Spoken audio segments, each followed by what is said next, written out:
காதில் விழுந்துருத்துறா, தரடா பூஜை 6 காலம் ஸ்டார்ட் பண்ணுறா, திருப்ப விட்டதை புடி. எத்தனை நாள் பண்ணல? 5 நாள் பண்ணல, 5 நாளைக்கு சேர்த்து ஒரே நாளாக புடி அப்படின்னு சொல்கிறோமா? இப்படின்னு நாம் நினச்சிட்டு இருக்கிறோம். ஆனால் உள்ளுக்குள்ளே என்ன எடுத்தது? ட்ரான்ஸ்ஃபர் ஆகிடுது. எப்போவுமே ஞாபகம் வச்சுக்கோங்க, என்னுடைய பதிவுகளை நானே அனுபவித்து விட்டால் அதற்கு பெயர் கர்ம பரிபாலனம். ஞாபகம் வச்சுங்க, there are 2 கர்மாஸ் நம்மக்கிட்ட இருக்கு. கர்ம பரிபாலனம். கர்ம பரிபாலனம்னா என்னுடைய கர்மாவை நானே அனுபவிக்கணும். என்னுடைய கர்மாவை நானே அனுபவிச்சிட்டேன்னா அதனுடைய தாக்கு டேமேஜ் ஆல்வேஸ் குறைவு தான். ஞாபகம் வச்சுக்கணும், குறைவு. என் கர்மாவை நான் அனுபவிக்காமல் என்னுடைய அடுத்த தலைமுறைக்கு படம் பிடிச்சான் பாருங்க, இதை மாதிரி மாற்றிட்டேன்னா அதுக்கு பேர் கர்ம பரிவர்த்தனம். கர்மா டிரான்ஸ்ஃபர், பரிவர்த்தனம்னா டிரான்ஸ்ஃபர். நானே அனுபவிச்சிட்டா பரிபாலனம், நான் மாற்றிட்டேன்னா பரிவர்த்தனம். அப்போ பரிவர்த்தனம் ஆயிடுச்சுனாலே என்ன நடக்கும்னு கேட்டிங்கன்னா, அது யாருக்கு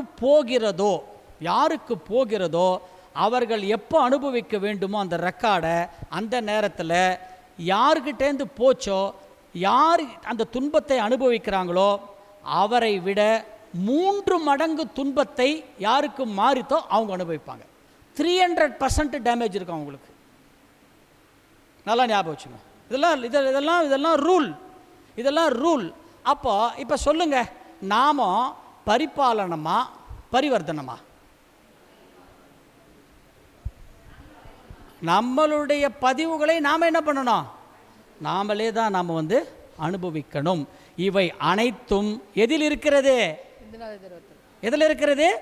விந்துநாத திரவத்தில் இருக்கிறது இவை அனைத்தும். நல்லா ஞாபகம் வச்சுங்க. அப்போ விந்துநாத திரவத்தில் இது இருக்குது இல்லை? இந்த விந்துநாத திரவத்தில் இருக்கிறது அப்படின்னு சொல்லும் பொழுது சயின்ஸ் என்ன பண்ணுது? அடுத்த ஒரு ரிசர்ச்சுக்கு போகுது. என்ன ரிசர்ச் பண்ணுதுன்னு கேட்டிங்கன்னா, ஒரு மனிதன் பிறப்புன்னு சொன்னால் அடுத்தது என்ன இருக்குது? அவனுக்கு இறப்புன்னு ஒன்று இருக்குது. இந்த பிறப்பு இறப்பு இந்த ரெண்டுத்துக்கும் இடைப்பட்ட காலத்தை தான் நம்ம என்னன்னு சொல்கிறோம்? வாழ்க்கைன்னு சொல்கிறோம். இப்படித்தான் இருக்கும் அது. இப்படி வச்சுக்கங்க, இப்படி தான் இருக்கும் அது. இது பிறப்பு, இது இறப்பு. இந்த பிறப்புக்கு இறப்புக்கு நடுவில் தான் நம்மளுடைய மொத்த ரெக்கார்ட்ஸும் இங்கே தான் இருக்கிறது. நம்ம மொத்த ரெக்கார்ட்ஸும் அங்கே தான் இருக்குது. இப்போது நல்லா ஞாபகம் வச்சுங்க. இதில் ப்ளஸ் ஆர் மைனஸ் எது வேணாலும் இருக்கலாம். இதுதான் இதுக்குள்ளே நடக்கிறதுக்கு பேர் தான், இதுக்கு பேர் தான் நம்ம என்னன்னு சொல்கிறோம்? விதின்னு சொல்கிறோம். இதை தான் கர்மா அல்லது விதின்னு சொல்கிறோம். இதை தான் நம்ம. ஆனால் சயின்ஸ் என்ன பண்ணாங்க? இந்த விதி எப்படி மாறுது அப்படின்னு ரிசர்ச் பண்ணாங்க. என்ன பண்ணாங்கன்னா, யார் ஒருத்தர் யோகாவில் என்ன சொல்கிறாங்க, காயகல்ப பயிற்சி செய்யும் பொழுது மகரிஷி என்ன சொல்கிறாரு? கர்மவினை நோய்கள் கூட போகும். சித்தர்கள் சொல்கிறதும் அதுதான். இந்த சயின்ஸ் என்ன பண்ணாங்க? இதை கண்டுபிடிச்சாங்க. இதை எங்கே கண்டுபிடிச்சாங்க அப்படின்னு கேட்டிங்கன்னா, டெலோமியர் அப்படின்னு நம்ம உடம்புல ஒன்று இருக்கிறது. டெலோமியர்னால் என்ன அப்படின்னு கேட்டிங்கன்னா, the end cap of the chromosome அப்படின்னு. அதில் ஒரு ரிசர்ச் பண்ணாங்க. அந்த ரிசர்ச் பண்ண உடனே அவங்களுக்கு ஃபஸ்ட்டு ரிசல்ட் என்னன்னு கேட்டிங்கன்னா, யார் ஒருத்தர் தொடர்ந்து 9 வருடங்கள், நல்லா ஞாபகம் வச்சுங்க, எத்தனை வருஷம்? 9 வருடங்கள் யார் ஒருத்தர் தொடர்ந்து இந்த காயகல்பம், பிராணாயாமம், யோக பயிற்சியை செய்கிறார்களோ, நல்லா ஞாபகம் வச்சுங்க. நடுவில் என்ன வார்த்தை போட்டேன் நான்? தொடர்ந்து. 2026 மே மாதம் பண்ணிவிட்டு 2035 மே மாதம் ஒரு தடவை பண்ணிவிட்டு நான் கூட 9 வருஷம் பண்ணனேன்னு கேட்கக்கூடாது யாரும்.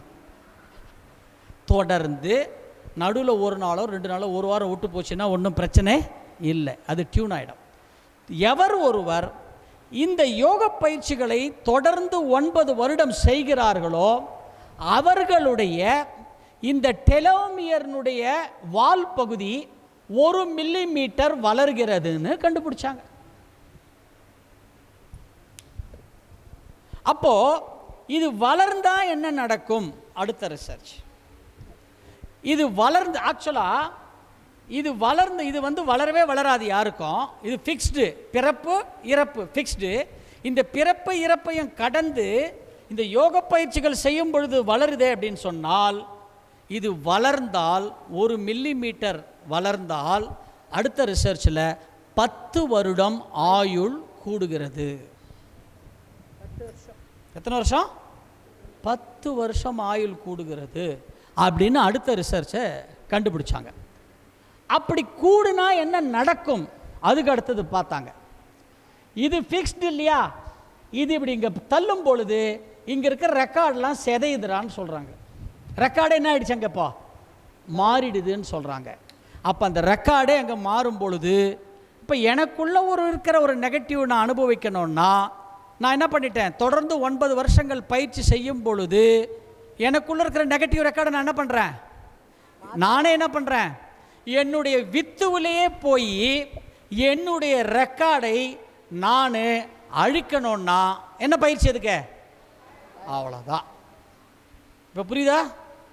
ஏன் காயகல்பம் நான் செய்யணும்? அது காரணம் இது தான். நல்லா ஞாபகம் வச்சுங்க. ஆனால் அங்கேயே ஒரு கொஸ்டின் இருக்கிறது. நிறைய இட்ஸ் அண்ட் பட்ஸ் இருக்கும் இதில். ஆனால் இது உற்பத்தி ஆகிற இடம் எங்கே? இங்கே. இங்கேருந்து கீழே வந்துருச்சு. ஆனால் இது கீழே வந்துருச்சு. இந்த இன்ஃபர்மேஷனை கடத்துறது இடம் எங்கே? Reptilian brain. இப்போ செக்ஷுவல் ஃப்ளூயிட் கீழே வந்துருச்சு. இப்போ கீழே வந்ததை மேலே தூக்கிக்கிட்டு போய் தான் அதை என்ன பண்ணணும்? நம்ம அதை கரைக்கணும். அப்படி கரைக்கணும்னா அதுக்கு தான் என்ன பயிற்சி? காயகல்ப பயிற்சி. ஆனால் என்ன அங்கே போராத வேலைன்னு கேட்டிங்கன்னா, செக்ஸ் வைட்டல் ஃப்ளூயிடு என்பதற்கு ஒரு உருவம் இருக்கிறது, ஒரு திரவம். அது அப்படி செக்ஸ் வைட்டல் ஃப்ளூயிடை கொஞ்சம் கீழே ஊற்றினா ஒரு திரவமாக தெரியுது, செமி சாலிட். எந்த ஒரு திரவமாக இருந்தாலோ, சாலிடாக கெட்டி பொருளாக இருந்தாலோ, திரவமும் செமி சாலிடு கெட்டியும் சேர்ந்து இருந்தாலோ, மூணுத்தையும் பூமி என்ன பண்ணோம்? இழுக்கும். பூமியினுடைய சக்தி என்ன? புவியீர்ப்பு சக்தி. அப்போ பூமி இழுக்கும். இயற்கையினுடைய விதிப்படி பூமிக்கு எதிராக நம்மளால் இந்த சக்தியை மேலே தூக்கிக்கிட்டு போக முடியுமா? முடியாது. அதுக்கும் ஒரு டெக்னிக் அடுத்தது. அதுதான் எதில் இருக்கிறது? இந்த காயகல்ப பயிற்சியில் அந்த டெக்னிக் தான் இருக்கிறது. நல்லா ஞாபகம் வச்சுங்க. அப்போ எவ்வளவு பெரிய ஒரு விஷயம் பாருங்கள் இந்த காயகல்ப பயிற்சி. நல்லா ஞாபகம் வச்சுங்க.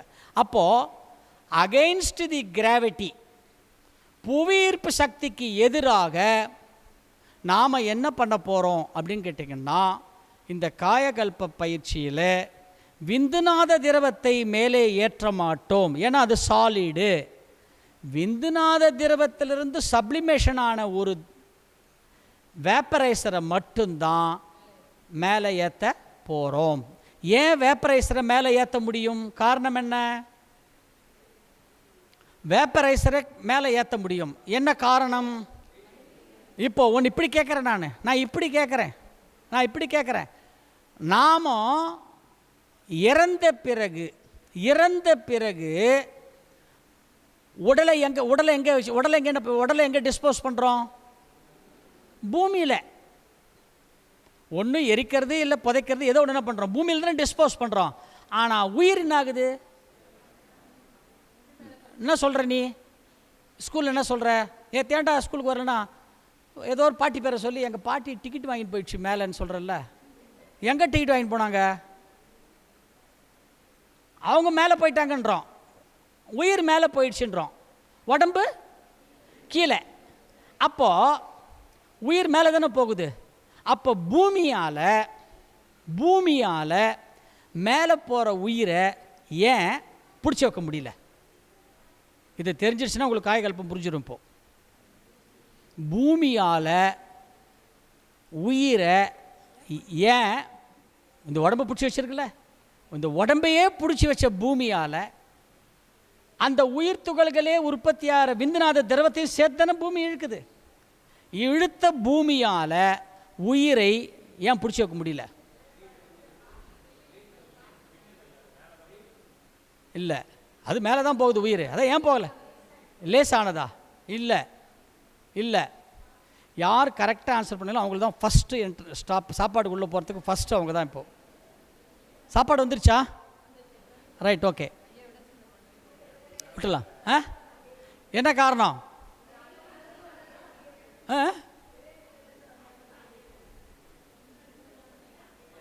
எங்கேருந்து வந்தது அங்கேயே போகிறதா? Very good.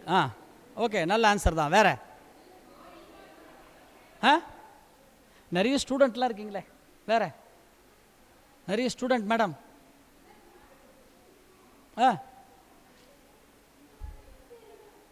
ஐயா, ஏன் உயிர் பூமி விட்டுருது? உயிரை பூமி சுழற்சினாலையா? ரைட் ரைட், டைம் இல்லை. ரைட். இல்லை இல்லை, காரணம் என்ன? சயின்ஸாக பேசுங்க. நம்மெல்லாம் சயின்ஸாக பேசணும் இல்லையா? இல்லை இல்லை, சயின்ஸாக பேசணும். ஞாபகம் வச்சுங்க, பூமியால் நல்லா ஞாபகம் வச்சுங்க, பூமியால் சாலிடு பார்ட்டிக்கல் செமி சாலிடு பார்ட்டிகளை மட்டும்தான் புவியீர்ப்பு சக்தியால் இழுக்க முடியும். உருவம் இல்லாத ஒன்றை பூமியால் இழுக்க, அதனால தான் அது மேலே போயிடுறது. இதுதான் சயின்ஸ், நல்லா ஞாபகம் வச்சுங்க. உயிர் என்பதற்கு there is no form. உயிர் என்பது ஃபார்ம்லெஸ், கண்ணுக்கு தெரியாதது. அப்போ கண்ணுக்கு தெரியாத ஒன்றை சாலிடாக உடம்பாக இருக்கிறவருக்கு தான் பூமி பிடிச்சி இழுக்கும். செக்ஸ் வைட்டல் ஃப்ளூயிட்னுடைய குவாலிட்டியும் குவான்டிட்டியும் ஸ்ட்ராங்காக இருக்கிற வரைக்கும் பூமி அந்த மேல் நோக்கி போகிறதுனுடைய பவர் ஒன்றும் இருக்காது. எப்போ செக்ஸ் வைட்டல் ஃப்ளூயிட்னுடைய குவாலிட்டியும் குவான்டிட்டியும் குறையுதோ அப்போது புறப்பாடு ஆரம்பிச்சிடும், டிபேச்சர் ஆரம்பிச்சிடும். அப்போ நமக்கு ஞாபகம் வச்சுங்க, அப்போ டிபேச்சர் நமக்கு ஆரம்பிச்சிடும். அப்போது உருவம் இல்லாததை பூமியால் பிடித்து வைத்திருக்க முடியாது.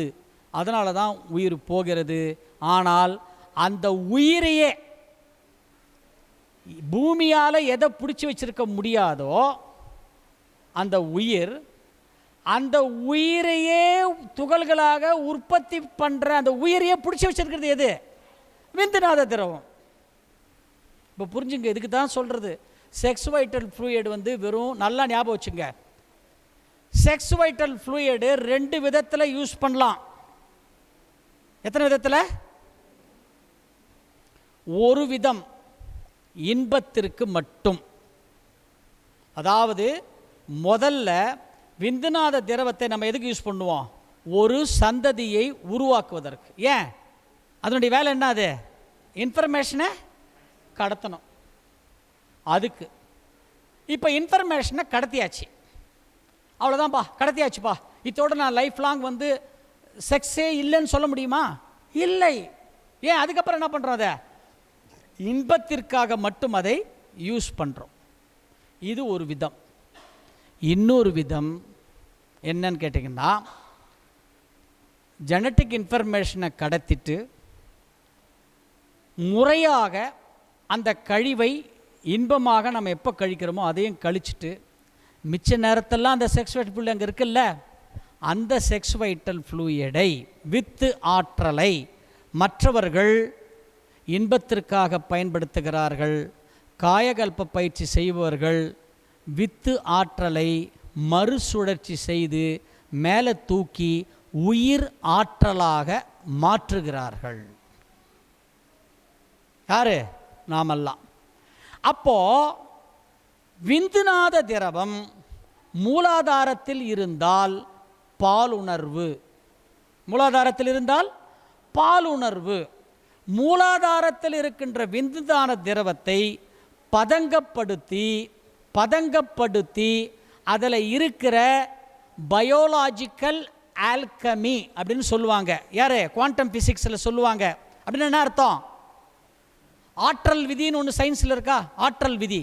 ஆற்றல் விதி என்ன? ஒரு ஆற்றலை ஆக்கவும் முடியாது, அழிக்கவும் முடியாது. புரியுதுங்களா? பாருங்க எப்படி பாருங்க. கீதையில் கிருஷ்ணர் சொல்றது பாருங்க. கீதையில் கிருஷ்ணர் சொல்றது பாருங்க.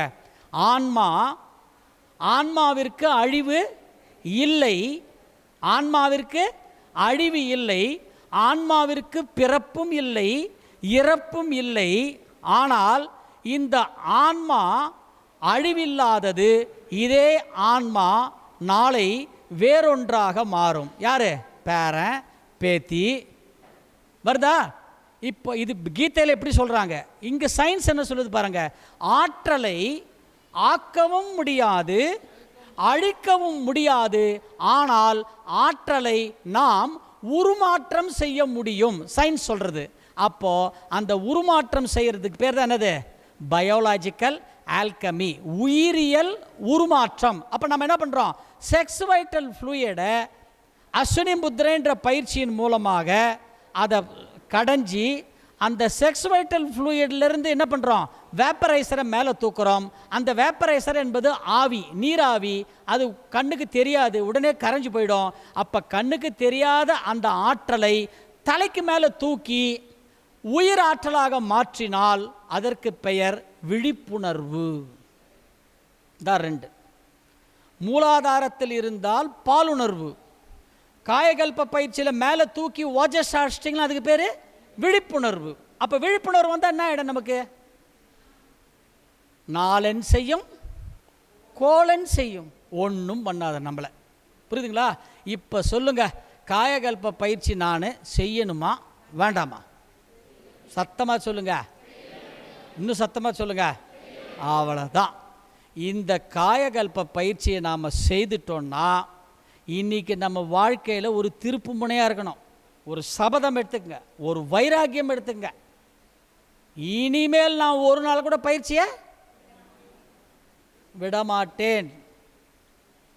பயிற்சியை பண்ணிங்கன்னா நீங்கள் எதுவாக மாறணும்னு நினைக்கிறீங்களோ அதுவாக நாம் மாற முடியும். புரியுதுங்களா?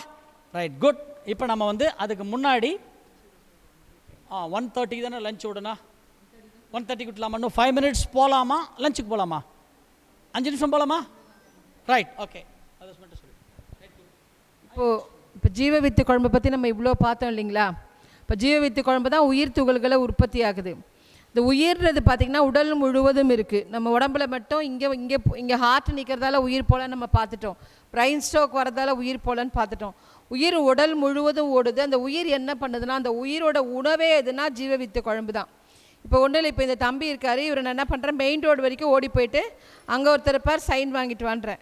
நீங்கள் ஓடி போய் வாங்கிட்டு வரீங்க, உங்களுக்கு என்ன ஆகும்? வேக வேகமாக போகிறீங்க, 1 நிமிஷத்துக்குள்ளே ஓடி போயிட்டு வரணுன்றேன்.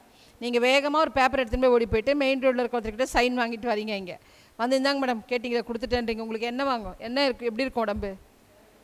வந்தோடனே என்ன கேட்பீங்க? தண்ணி கேட்பீங்களா? எனக்கு ரொம்ப டயர்டாக இருக்கும், முதல்ல தண்ணி கொடுங்க மேடம், தாங்க பேப்பரை கொடுப்போம். என்ன ஆச்சு? இப்போ அவருக்கு எனர்ஜி வேஸ்ட் ஆச்சா? நம்ம எந்த வேலை செஞ்சாலும் எனர்ஜி வேஸ்ட் ஆகும். இப்போ நான் கையை அசைக்கிறேன்னா எனர்ஜி வேஸ்ட் ஆகிட்டு, நடந்து பேசிகிட்டே இருக்கேன்னா எனர்ஜி வேஸ்ட் ஆகுது. இப்போ அந்த எனர்ஜி வேஸ்ட் ஆகுது பார்த்தீங்களா? அந்த மாதிரி இந்த உயிர் உடல் முழுவதும் ஓடுது இல்லையா? ஓடும்போது என்னன்னா எனர்ஜி லாஸ் ஆகும். கொஞ்சம் குறையுதுன்னு நினச்சோன்னே அது என்ன பண்ண, உடனே விந்துநாத திரவத்தில் செக்ஸ் வைட்டல் ஃப்ளூயிடில் தோஞ்ச ஆற்றல் எடுத்து அவர் தண்ணி குடித்தா மாதிரி அது விந்துநாத திரவத்தை உணவாக எடுத்துகிட்டு ஓடும். அப்போது உயிர் நல்லா ஓடணும்னா எது நம்ம எது குவாலிட்டியாக இருக்கணும்? செக்ஸ் வைட்டல் ஃப்ளூயிடு குவாலிட்டியாக இருக்கணும்.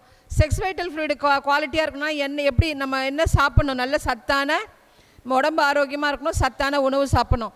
சத்தான உணவு சாப்பிட்டா தான் செக்ஸ் வைட்டல் ஃப்ளூயிடு உருவாகும். செக்ஸ் வைட்டல் ஃப்ளூயிடு உருவானால் தான் உயிரால் எடுத்துக்கிட்டு ஓட முடியும். உயிருக்கு அளவே கிடையாது, இந்த உயிரை பார்க்க முடியாதுன்னு சொன்னோம். ஆனால் உயிருக்கு அளவை சொல்லியிருக்கார் திருமூலர். எல்லா சித்தர்களுமே உயிரோடைய அளவை சொல்லியிருக்கிறாங்க. அதுலேயும் குறிப்பாக திருமூலர் அவரோட பாட்டு 25 பாட்டு எடுத்து உயிரோட அளவை பற்றி ரிசர்ச் நடக்குதுங்க. கேம்பிரிட்ஜ் யூனிவர்சிட்டியில். இந்த உயிரோட அளவு எப்படி சொல்கிறாருன்னா, மேவிய ஜீவன் வடிவது கூறிடில் கோவின் மயிறு 1 100 கூறிட்டு மேவிய கூறது 1000 ஆனால் ஆவியின் கூறு 100,001. ஆவின்றது உயிர்.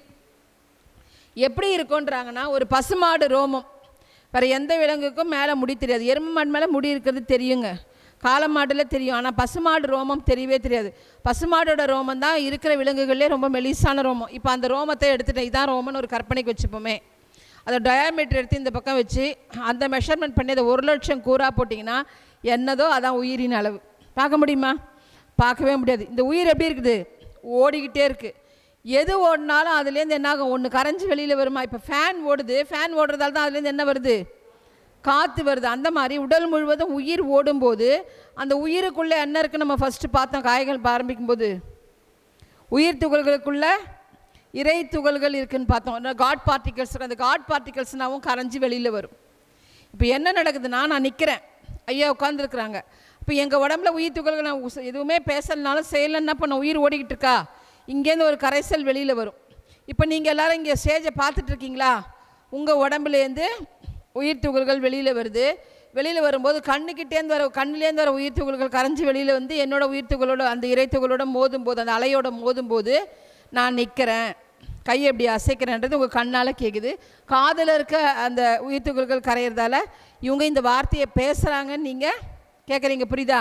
இப்போ வயசானவங்களுக்கு காது கேட்கல, அப்போ என்ன ஆகிப்போச்சு?